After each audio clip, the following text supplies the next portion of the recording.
कोई अच्छा बोले कल पहली बार तुमसे पीछे आई है, परिश्रम करो सब लोग, उससे कह रहे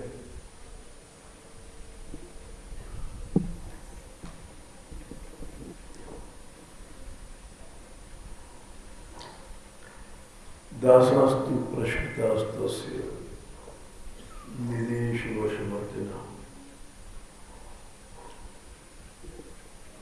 विश्वस्ता परुत्रा ज्ञान विनम्रित धियश्चते। दास के लक्षण चल रहे हैं। पहला लक्षण आश्रय चल रहा है बहुत दिनों से, क्योंकि आश्रय ही सही नहीं होता है। आश्रय सही न होने से आगे गाड़ी लुढ़क जाती है, भक्ति में कोई चमत्कार नहीं होता। आश्रय सही होने के लिए बहुत दिन से बात चल रही है। अन्य आश्रय हट जाए, बस आश्रय सिद्ध है।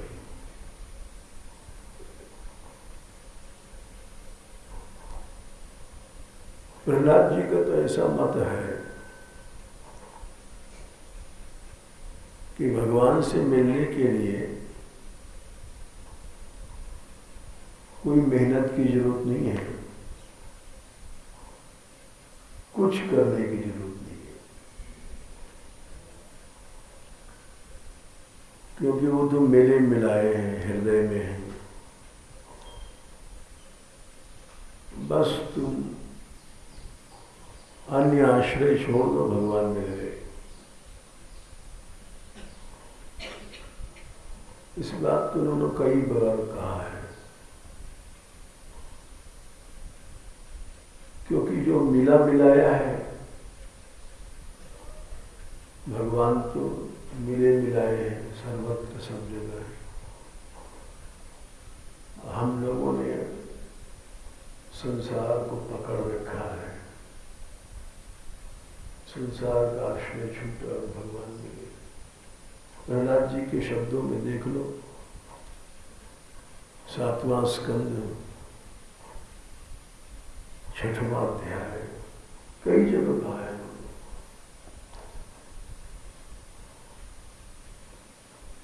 नहीं अच्युतम प्रीणय तो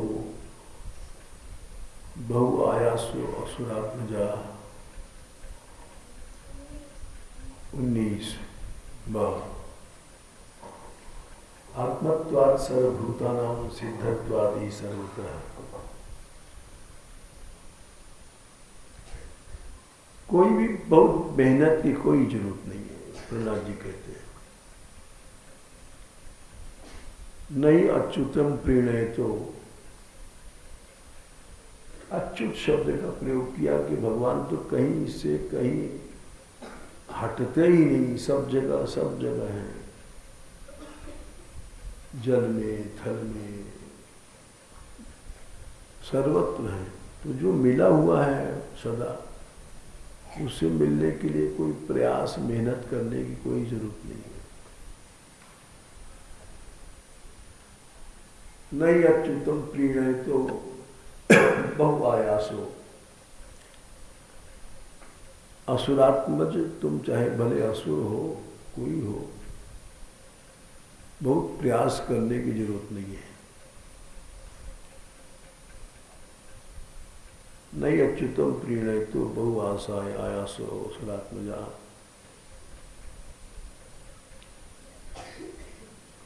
और आत्मत्वात् सर्वभूतानां सिद्धत्वात् ही सर्वतः। इसको आगे बैठा लो अपने पास, बताते जाओ।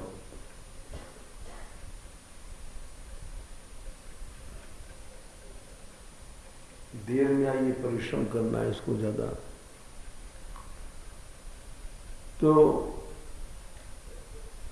आत्मत्वात् सर्वभूतानां सिद्धत्वात् ये सर्वतः, सर्वतः सब जगह वो सिद्ध है, अपने आप प्रकट है। और सबकी आत्मा होने के कारण शरीर तो फिर भी दूर है, भगवान सबसे पास में है। माया भी हमसे दूर में है। भगवान से मिलने के लिए कोई मेहनत करने की जरूरत नहीं है। इसी बात को दोबारा कहते हैं 7वें अध्याय में कि भगवान से मिलने के लिए कोई मेहनत की जरूरत नहीं। 7वें अध्याय में कहते हैं, 7वां स्कंध भागवत चल रहा है, भूल गए। 7वां स्कंध 7वां अध्याय। कोटि प्रयासो सुर बालका हरे है 38।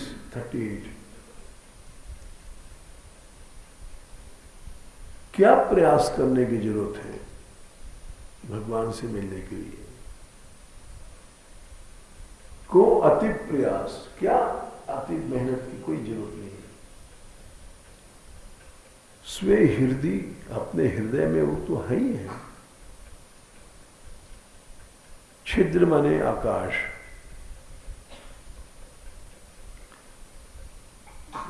एक एक अक्षर समझो, भगवान हैं। जैसे आकाश को लाने के लिए कोई जरूरत नहीं करनी है। लोटे में पानी है, पानी फेंक दो, आप बोले हवा है, हवा को भी निकाल दो तो अपने आप वैकुवम माने आकाश वहां है। आकाश को न तुम हटा सकते हो न बुला सकते हो, वो तो हमेशा रहता है। तो छिद्र माने आकाश, भगवान को न तुम हटा सकते हो न बुलाने की कोई जरूरत नहीं है।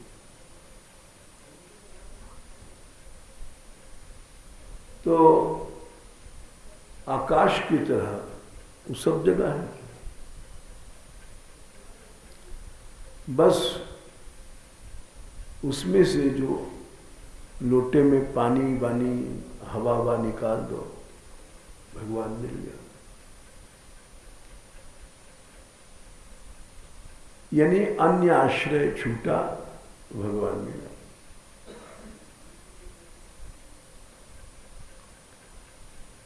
अन्य आसक्तियां छूटी, भगवान मिला।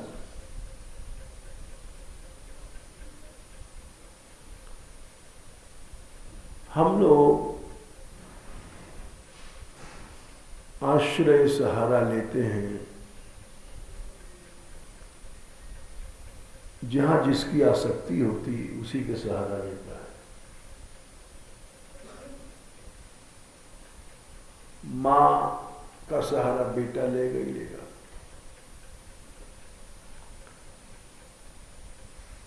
प्रहलाद जी कहते ये भी गलत है। चाहे बेटा हो, चाहे छोटा हो, बड़ा हो, बूढ़ा हो, जिसका आश्रय ठीक है उसको उसी समय भगवान मिल जाएंगे। वो छोटा सा बच्चा है तो भी।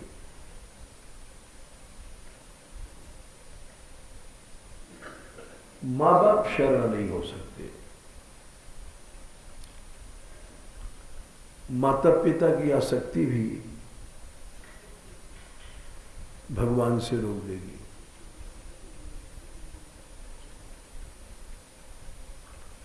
किसी में आसक्ति नहीं रही। 7वें स्कंद के 9वें अध्याय में नरसिंह जी की स्तुति में उन्होंने कहा है, बालस्य नेहि शरणम पितरौ नृसिंह। 19 7 9 19 समझ लो।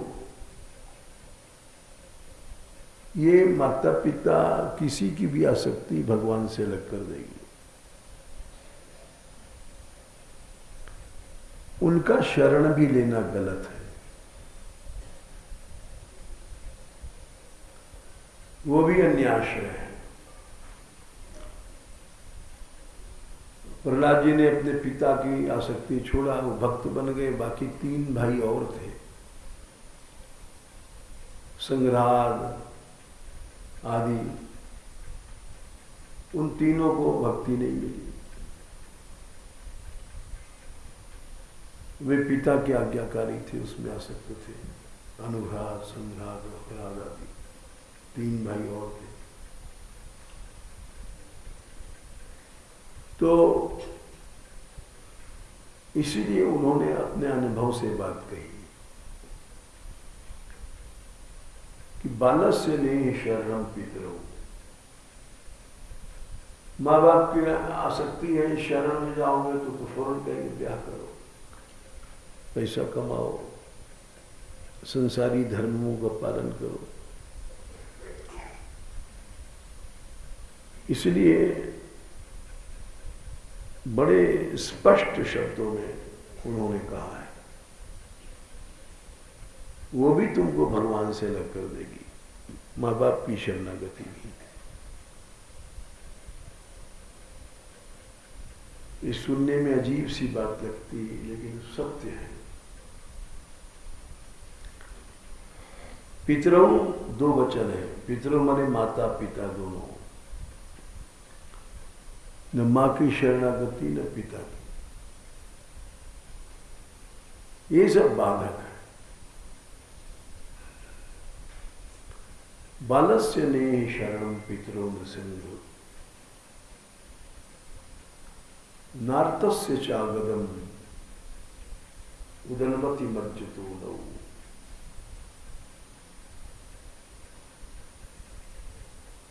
बीमार के लिए औषधि के भी आश्रय बेकार है।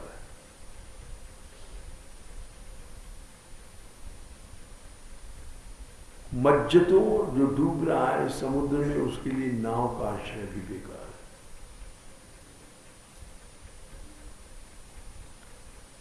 तप्तस्य तत्प्रतिविधिर या इहांजसेष्टस।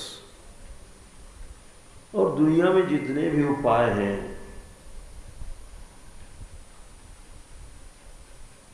ताप निवारण के, वो तदुपेक्षिता नाम, उनका आश्रय लेना माने भगवान से उपेक्षित हो गए, दूर हो गए। क्षणिक सुख देते हैं। दवा ले लो, क्षणिक रोग चला जाएगा, ऐसा नहीं कि सदा के लिए चला गया।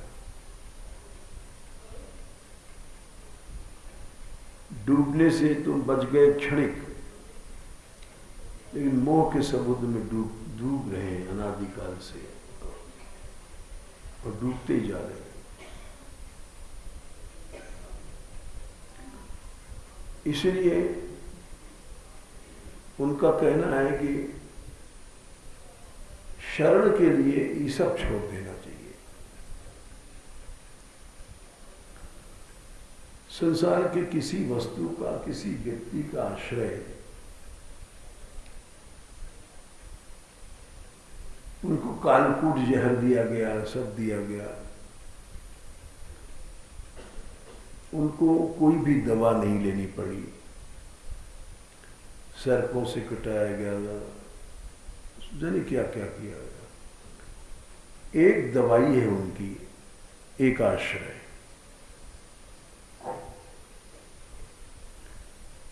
यही सबसे बड़ी दवा है।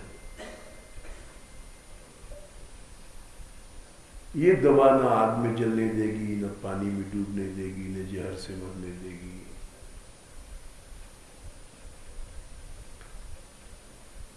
हम लोगों को वो आश्रय नहीं है,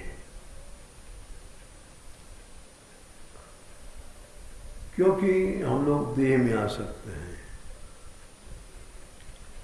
इंद्रियों में आ सकते हैं, विषयों में आ सकते हैं,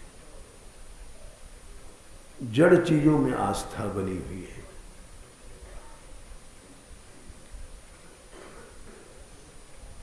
सही आश्रय नहीं है। सही आश्रय होने के बाद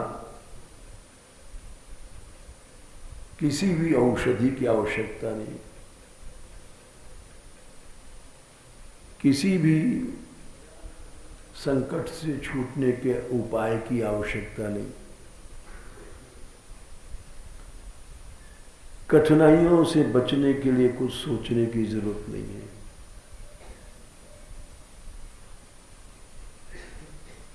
चतुर व्यक्ति को केवल अपना आश्रय सोचना चाहिए कि हमारा आश्रय ठीक रहे।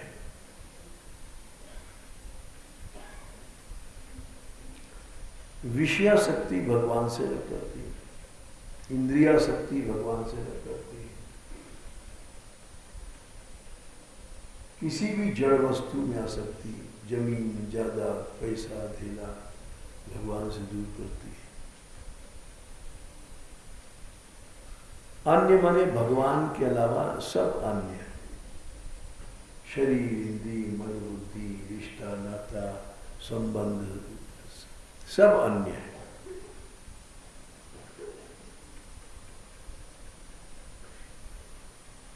यदि आश्रय जैसे जैसे मनुष्य का दृढ़ होता है, एक दिन में दृढ़ होता नहीं है, दृढ़ होता है जब अन्य आश्रय जैसे जैसे छूटता है।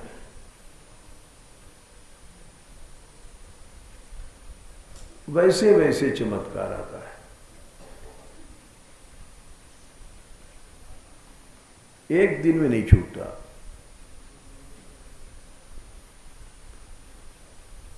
जैसे हमारा हाथ दबा हुआ है, धीरे धीरे निकालना है पत्थर से, जितना जितना निकल रहा है उतने उतना हाथ मुक्त हो रहा है, ताकत आ रही है।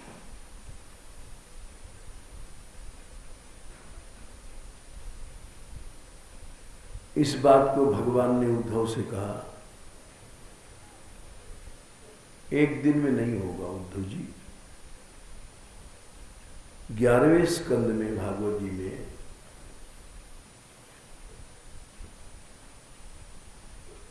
20वें अध्याय में, एक दिन में नहीं होगा, समझ लो। धैर्य के साथ चलना चाहिए। ऐसा नहीं कि हमको 3 साल हो गए कीर्तन करते, कोई कहता है हमको 6 साल हो गए। ये समझो, यथा यथात्मा परिमृज्यते सो।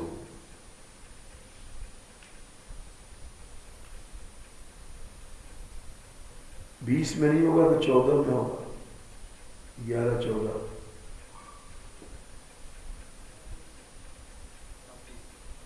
26, 14, 26, 14 में हम लोग चले हैं भजन करने के लिए, साधन करने के लिए। तो ये समझना चाहिए कि एक दिन में कोई काम नहीं होगा। बहुत से लोग हमारे पास आते हैं, हमारा मोह अभी दूर नहीं हुआ, कोई कहता है हमारा काम भाव दूर नहीं हुआ, कोई कहता है कि हमारा उद्वेग का स्वभाव है। तो वो सब एक दिन में नहीं होगा। उसका उत्तर ये है,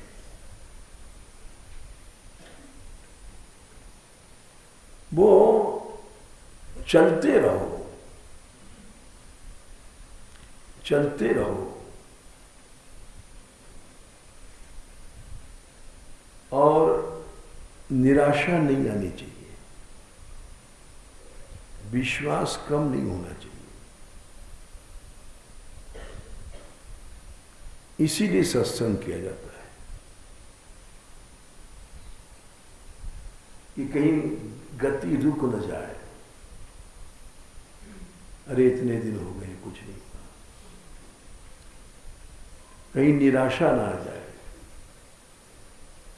इतने दिन हो गए घर से निकले,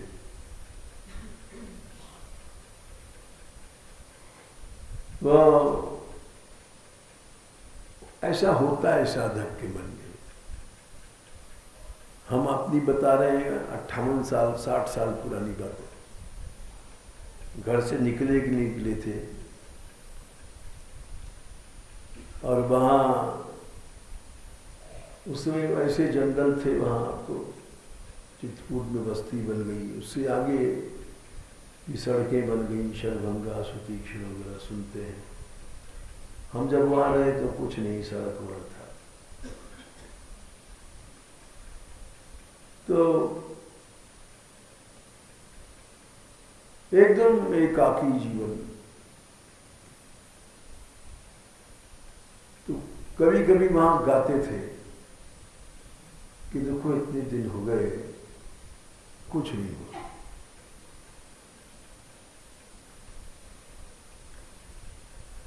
ईंटों का कर्म सिरौना, मिट्टी का कर बिछोना, ऐसा जीवन था किसी से नहीं। ईंटों का कर सिरौना, मिट्टी का कर बिछोना, तन खाक में मिलाना, ये कर वतन से निकले। हमने न चैन पाया जब से वतन से निकले।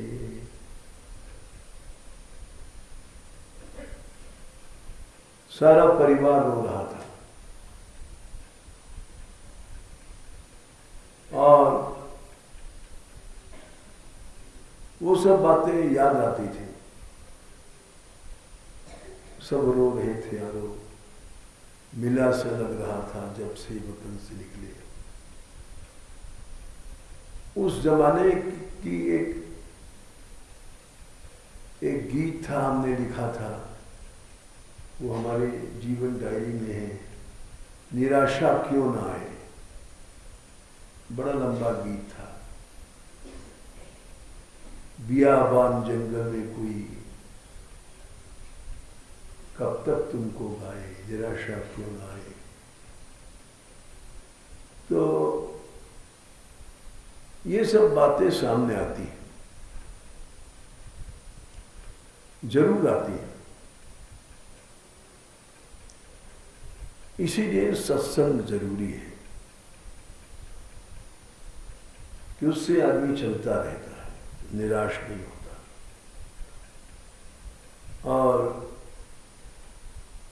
यहां तक कि हम यूनिवर्सिटी में पढ़ते थे, जब भी ये गाते थे गीत, चलना हमारा काम है, गति प्रबल पैरों में भरी, फिर क्यों रहूं दर दर खड़ा। गति प्रबल पैरों में भरी, फिर क्यों रहूं दर दर खड़ा। जब आज मेरे सामने है रास्ता इतना पड़ा,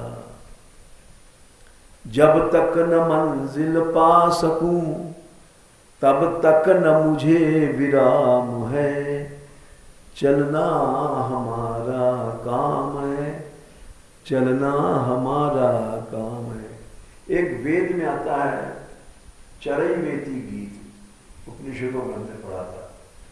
चरैवेति, चलते रहो चलते रहो चलते रहो, जो रुक गया वो मर गया। तो इसलिए इस श्लोक को समझो, यथा यथात्मा परिवृज्यतेषु, 11, 14 और 26। जैसे जैसे तुम्हारा अंतःकरण, मन, आत्मा मने परिमृज्यते, साफ होगा, मैल हटेगी, देहाभिमान की मैल हटेगी, उतना ही उतना तुमको अनुभव बढ़ता जाएगा। यथा यथा माने जैसे जैसे, आत्मा माने मन, परिवृज्यते माने मैल हटना, तथा तथा वैसे ही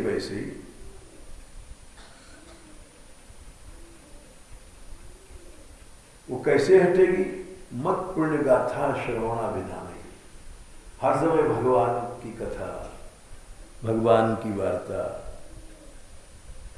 मन को भगवान से जोड़ना, ये साबुन है।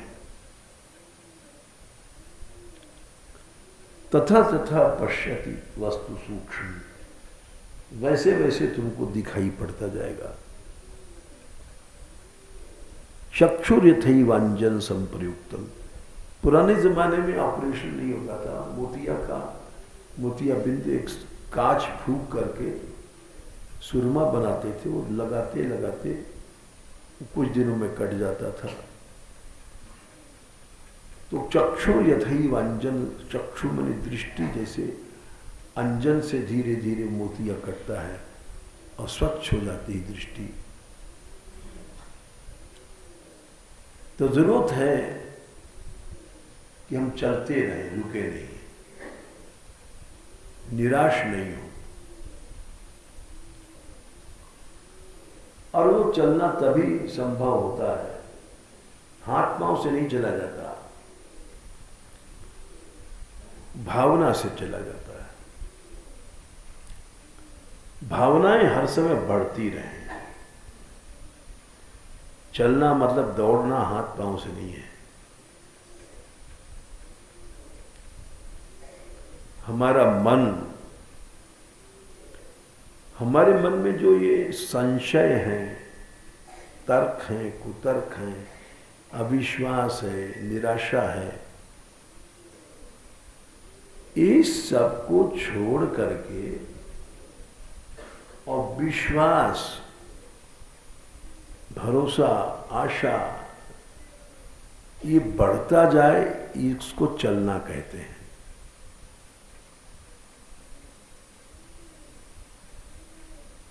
चलना क्या है इसको समझो। इन्हें बैठे हैं मुर्दे की तरह, इसीलिए हम कहते हैं कि गाते हो तो विश्वास के साथ गाओ, भोग लगाते हो तो विश्वास के साथ, नाचते हो तो विश्वास के साथ भगवान देख रहा है।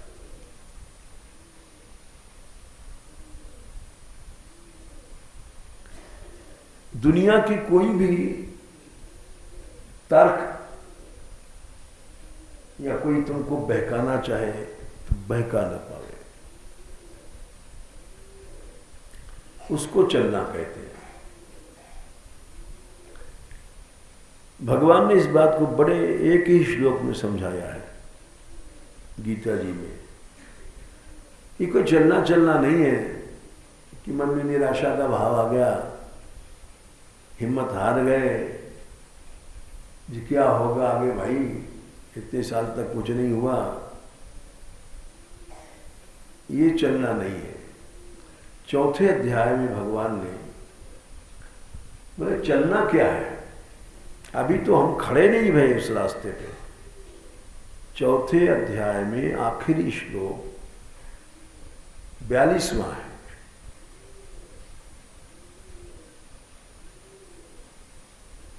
तस्मात् अज्ञान संभूतम, यही है। अब समझो चलना क्या है। अभी तो हम जैसे लोगों को चलना ही नहीं शुरू हुआ है। मन में संशय आ जाता है, तर्क आ जाता है, कुतर्क आ जाता है, जरे क्या होगा। तो विश्वास की कमी है, संशय आ जाता है, संदेह मन में। तो वो अभी चलना शुरू नहीं हुआ। तस्मात् अज्ञान संभूतम, समझो चलना क्या है। ये जो मन में संशय वगैरह आते हैं, तर्क वगैरह, ये अज्ञान से आते हैं। अरे भगवान सब जगह है और देख रहा है, सुन रहा है, संशय क्या करना।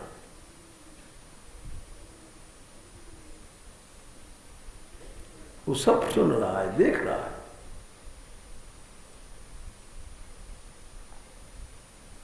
और जैसे किसी ने कहा, बड़ा सुंदर वाक्य है, knock the door and it will be opened unto you. दरवाजा खटखटाओ भगवान का, खोला जाएगा तुम्हारे लिए, निश्चित बात है. Knock the door and it will be opened unto you. Ask and it shall be given to you. मांगो और तुमको मिलेगा. Seek and you will find. ढूंढो और वो तुम्हें मिलेगा.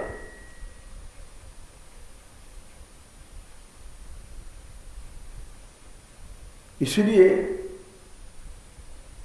भगवान ने कहा इस बात को गीता में आखिरी, अज्ञान संभूतम, अज्ञान से जो पैदा होते हैं संशय वगैरह, तस्माद अज्ञान संभूतम हृस्थम, हृदय में रहते हैं. ज्ञान रूपी तलवार को लेकर के ज्ञानासिनात्मना छित्वैनम संशयम, निराशा और संशय वंशय काट डालो.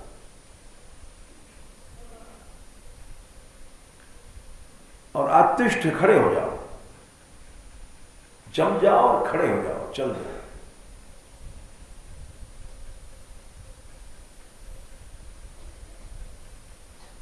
तो इसलिए उसको चलना कहते हैं. ये कोई चलना चलना नहीं है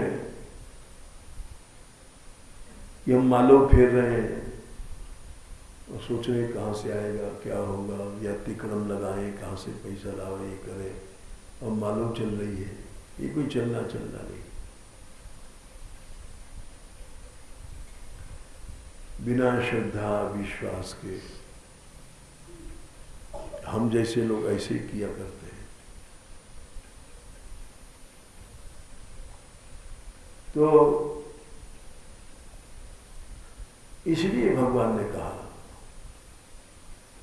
इस तरह से चलने में तुम्हारा नाश हो जाएगा. देख लो भाई 4/40, श्रद्धा पूर्ण नहीं है, विश्वास पूर्ण नहीं है, तो नाश हो जाएगा. साधु बन के पैसा इकट्ठा करने लग गए, भोग के लिए तिकड़मबाजी करने लग गए, ब्याह करने लग गए, निराश हो गए, भोगों की ओर चले गए. क्यों? ऐसा क्यों हुआ? तो श्रद्धा नहीं थी. यही सोचा भोगों में सुख है, छोड़ो छोड़ो छोड़ो. ये जो लक्ष्य था बदल गया और पैसा पकड़ो, पैसा पकड़ो, भोगों को पकड़ो, भोगों को पकड़ो. लक्ष्य बदल गया, नाश हो गया. देखो 4/40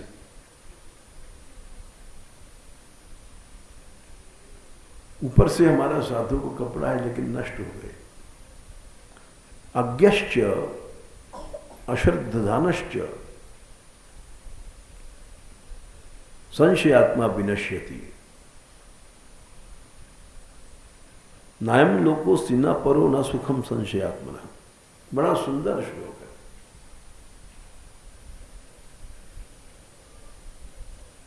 एक बार की बात तुमको बताते हैं उदाहरण. हम जब आए थे तो ब्रज में हर जगह घूमा करते थे.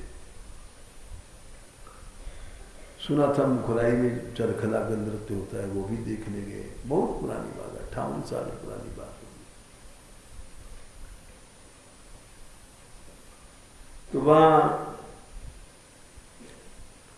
कुछ ब्रजवासी जानते थे उनको. तो बोले अरे बाबा ये बरसाने वाला आया हुआ है, चलो बाबा अपने हमारे एक बुढ़े महात्मा से मिला दे. वो सबसे बुढ़े थे, 60 साल पुरानी बात है, और बड़े भजनानी थे, दिन रात माला करते थे. सब गांव श्रद्धा करता था. तो हम चले गए.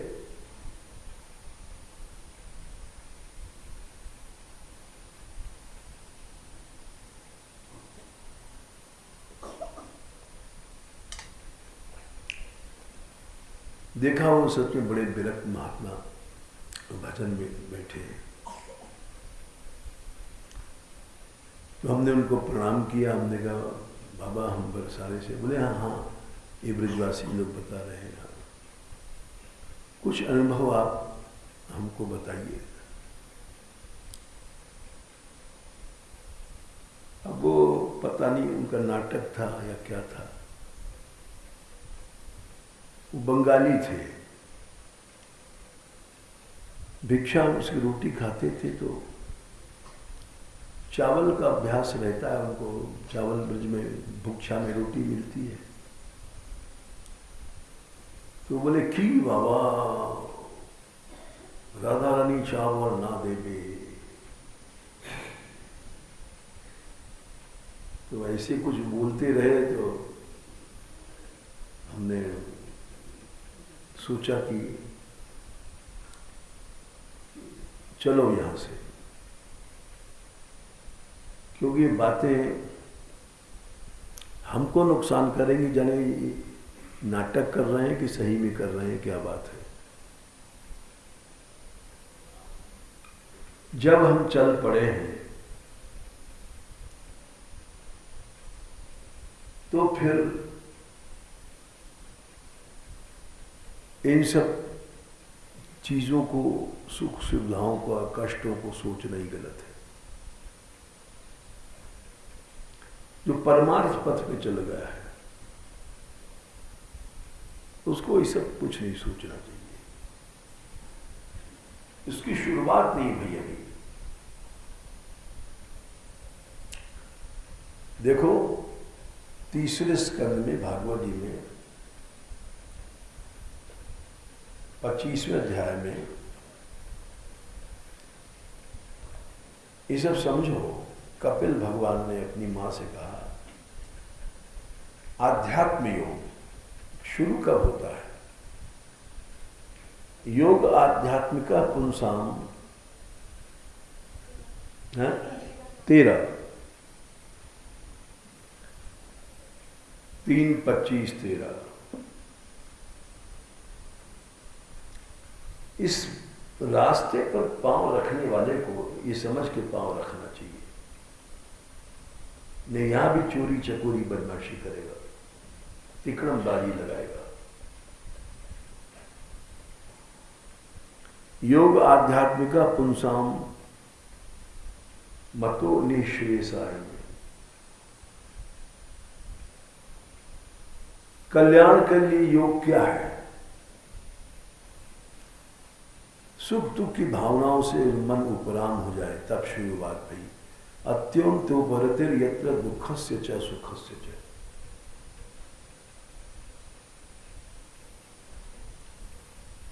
हम कल ही समझा रहे थे इस बच्ची को, नाम हमको याद नहीं रहता है। इसने कहा कि हम कोई पुस्तक ढूंढ रहे हैं, लोगों ने इल्जाम लगा दिया कि हम चोर हैं, मोबाइल ढूंढ रहे हैं, इसलिए हम जाने की सोचते हैं। हमने कहा ठीक है, तुम जब जाओगी तुम किराया दे देंगे तुमको और आदमी भी भेज देंगे साथ। पूछ लो सामने बैठी। हमने कहा हमको शौक नहीं है कि यहाँ लड़कियां पढ़ें। हमने आज तक लोगों की चेली बनाई है, चेला बनाया। तुम जिस समय कहोगे हम उसी समय जाने का इंतजाम कर देंगे। लेकिन तुमको अपनी गलती समझनी पड़ेगी, तब तुम्हारे अंदर चमक पैदा होगी, नहीं तो नहीं होगी। हर आदमी को परमार्थ पद पर इसलिए सबसे बता रहे हैं कि जितने हम लोग बैठे हैं अपने कमियों को नहीं देखते हैं, इसीलिए असंतोष रहता है और उस आदमी का कभी भी निभाव कहीं नहीं होगा। हमने इनको एक घटना सुनाई जो हमारे ऊपर बीती। हम अपने पिता के अकेले लड़के थे, तीसरा ब्याह था हमारी माता जी। पहले 2 स्त्रियां मर गई, तो उनसे जो पैदा हुई थी लड़कियां पैदा हुई थी, हमारी जो और माताएं थी, पुत्र नहीं पैदा हुआ था। तो तीसरा ब्याह किया, इससे हम पैदा हुए। उनकी भी संतानें ही। अब जैसे ये कुंवर जी आए हैं, ये हमारी उन्हीं पुरानी बहनों की लड़के हैं। तो और उनका बहुत प्यार था हमसे ज़्यादा। तो हम जब बहुत प्यारे थे घर में, और छोटे थे हम 4 साल के, क्योंकि छठ में लगते तो मर गए पिताजी। तो हम इतने लाडले थे कि हमको नौकर जाता था, हमें याद है, छोटे से पहुंचाने स्कूल। मतलब जितना हमें याद है, सारा एक नौकर अलग रहता था हमारे लिए। कई नौकर हमारे सामने बदले गए। यहाँ तक कि हमारे मुंडन में एक फोटो है, ये लोग रामेश्वर पे खींचे गया पुराना, उसमें उस छोटुबा नौकर का भी एक फोटो है। तो इतने लाडले थे हम, लेकिन एक भूल हो गई। 4 साल के थे, बड़ा ही काम कर रहा था, एकदम छोटा मोटा कारखाना सा था, लकड़ी। तो उसकी पेंसिल हमने बिना पूछे उठा लिया, और उसने हमारे पिताजी से कहा पेंसिल कोई ले गया यहाँ से। तो बोले कौन आया था? तो उसने कहा बच्चा जी, इन्हें हमारी लड़का आए थे। तो उन्होंने हमको बुलाया और कहा कि तुमने पेंसिल दिया था? हमने कहा पिताजी। अच्छा, तो बिना पूछे क्यों दिया तुमने? हमने कहा कि हमारी पेंसिल थी, मतलब हमारा नौकर, हमारा सब सामान। नहीं, इधर आओ। हमको याद है उन्होंने जिंदगी में 1 बार 2 बार पीटा होगा, जबकि वे बड़े शांत थे। उनको लोग शुक्ल भगवान कहते थे। और हमें याद है छोटेपन में, उस जमाने के 4 आना आज के 20 रुपए से ज़्यादा। कोई हमारी झूठ पकड़ के दिखा दे तो उसको इनाम देते थे। तो लोग मोहल्ले वाले सोचा करते थे शुक्ल जी की कोई बात पकड़ो, कुछ मिल जाएगा। लेकिन वो कभी भी असत्य बोलते नहीं थे, क्रोध नहीं करते थे, शांत बैठे रहते थे। उनको शुक्ल भगवान कहते थे, मालवीय जी भी, मदन मोहन मालवीय भी। लेकिन हमको बुलाया और एक इतनी बड़ी लोहे की ताली थी, उससे उंगलियों में खट खट मारने लग गए। बोले इन उंगलियों को तुम काट के फेंक दो। इन उंगलियों ने दूसरे की चीज क्यों छुआ बिना पूछे?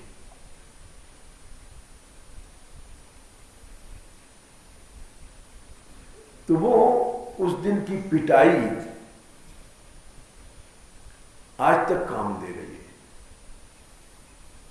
इतने कमरे हैं, हम आज तक किसी के कमरे में नहीं गए। हमारे पास रहने वाले इतने लोग हैं, किसी के आज तक झूला हमने नहीं छुआ। किसी की भी कोई बात नहीं सुना सकते। ये चोरी है। किसी की वस्तु को स्पर्श कर लेना ये चोरी है। ये हमको एक दिन की पिटाई में जन्म भर के लिए याद हो गया। और आज तक वो शिक्षा हमको काम दे रही है। वो अगर पिटाई ना भई होती, सारे जीवन अब तक तो हमारा बीत गया, आगे बुद्धि भ्रष्ट हो जाए पता नहीं। न किसी से हम पूछते हैं कि तुम्हारे पास क्या है, न किसी के सामान देखा, न किसी के कमरे में गए आज तक। तो हमने कहा गलती तुम्हारी है, अपने माँ बाप की वस्तु को भी बिना पूछे मत छुओ, तो चोरी का कलंक लगेगा। गलती तो तुम्हारी है। जो व्यक्ति ऐसा करता है चोर है। और हमने जब पातंजलि योग पढ़ा तो उसमें हर गुणों का फल लिखा हुआ है। अस्तेय, जिसके अंदर चोरी नहीं है, वो सर्वरत्नोपस्थापनम, उसके पास अनंत समृद्धि आ जाएगी। उसको कभी मांगना नहीं पड़ेगा, कभी कुछ नहीं करना पड़ेगा, सोचना नहीं पड़ेगा। जो जरूरत होगी वही आ जाएगी चीज। 10 करोड़ की जरूरत है तो 20 करोड़ आ जाएगा। ये बात यहां सब लोग देख सकते हैं। हमारे यहां चंदा आज तक मांगा नहीं गया, न तो किसी से आशा की जाती है कि मंदिर में ये भोग लगेगा, ये होगा, ये सब झगड़ा नहीं हमारे यहाँ। अब यात्रा आ रही, करोड़ों रुपए खर्च है, सब अपने आप प्रभु करता है, करता रहेगा।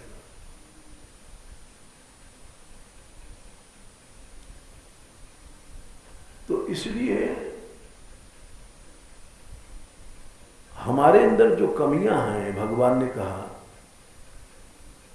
तस्माद अज्ञान संभूतम, उनको दूर करो। तो मैं तो मिला हूं, बैठा हूं तुम्हारे पास। अज्ञश्च अश्रद्धानश्च संशयात्मा विनश्यति, अवश्य उसका विनाश हो जाएगा। जो साधु नहीं चाहे धर्माचार है, 4/40। जिसके अंदर सच्ची श्रद्धा विश्वास नहीं है, वो महामूर्ख है। भाषण भाषण करने से कुछ नहीं होता। अज्ञश्च अश्रद्धानश्च, उस हृदय में संशय रहेगा, उसका विनाश जरूर हो जाएगा। नयम लोकोस्ति न परो न सुखम संशयात्मना, न इस लोक में मिलेगा, न परलोक में लिखेगा, न सुख मिलेगा।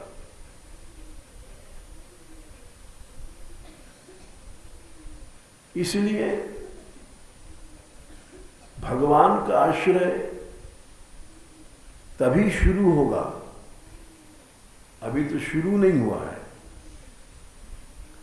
जब सभी सहारे आदमी छोड़ देगा, सभी आश्रय छोड़ देगा।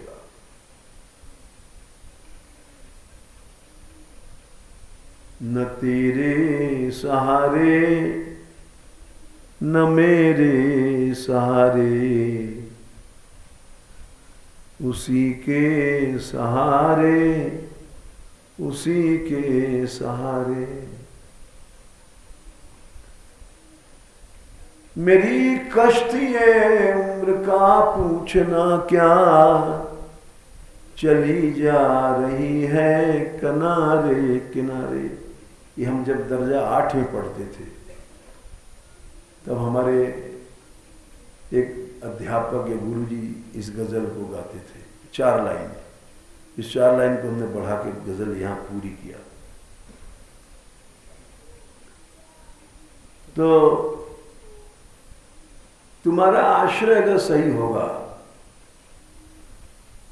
तो सब तुम्हारे विकार भगवान बैठ के बुहारी लगाएगा तुम्हारे मन के भीतर। सब भगवान बुहारी लगाएगा तुम्हारे मन में। भागवत देख लो, गीता देख लो, रामायण देख लो। गीता देख लो 10/11, तेषामेवानुकंपार्थम आमज्ञानजं तमः नाशयाम्यात्म भावस्थो ज्ञान दीपेन भास्वता। मैं ही तेरे मन में जाके दीपक जलाऊंगा, मैं ही अंधेरा दूर करूंगा। तू कैसे दूर कर सकता है?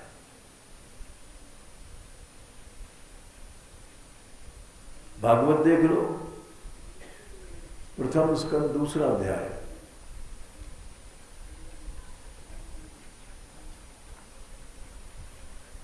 शुश्रूषो शब्दधानश्च वासुदेव कथा रुचि स्यान्महत् सेव्या विप्रा। 16 पुण्य तीर्थ निषेवनात्। इसके नीचे है श्रवताम सुकथाम कृष्ण पुण्य श्रवण कीर्तना हृदयंतस्थो ह्यभद्राणी विधनोति सुरित्सताम। भगवान उसके हृदय में जाकर के उसके अभद्र को दूर करेंगे। भगवान स्वयं बुहारी लगाएंगे तुम्हारे मन में। आश्रय हमारा गड़बड़ है। गृहस्थ है तो अपने बेटा बहू का आश्रय करता है, साधु तो सोचता है चेला आ गया, चेली आ गया, पैसा लाएगा, ढीला लाएगा। मित्र सुहृद सब जितने भी संसार में हैं, शरीर इंद्रिय आदि सबका आश्रय छूटा नहीं कि बस भगवान आए।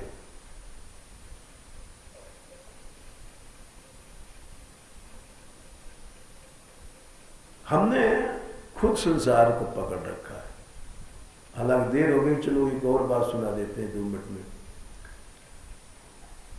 एक गुरु जी थे और एक शिष्य नहाने गए एक नदी के किनारे। तो चेला ने कहा कि एक कंबल बहता जा रहा है गुरु जी, पानी में इसको पकड़ ले कंबल को। बोले क्या करेगा, कंबल का संग्रह नहीं करना चाहिए। बोले नहीं नहीं काम आएगा। कूदा, वो कंबल नहीं था, भालू था, काला काला। और गया उसने कंबल को पकड़ने, कंबल ने उसको, भालू ने उसको पकड़ लिया। बोले गुरुजी बचाओ, क्या हुआ? कंबल ने मुझे पकड़ लिया। बोले छोड़ दे कंबल को। बोले मैं तो छोड़ता हूं, अब कंबल मुझे नहीं छोड़ता है।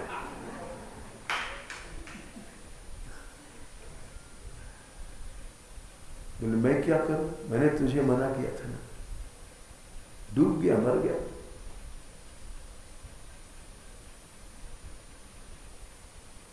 तो हम लोगों ने कंबल पकड़ रखा है, भगवान को नहीं पकड़ा है।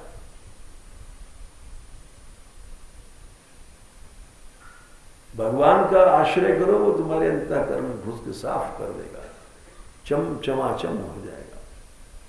चलो।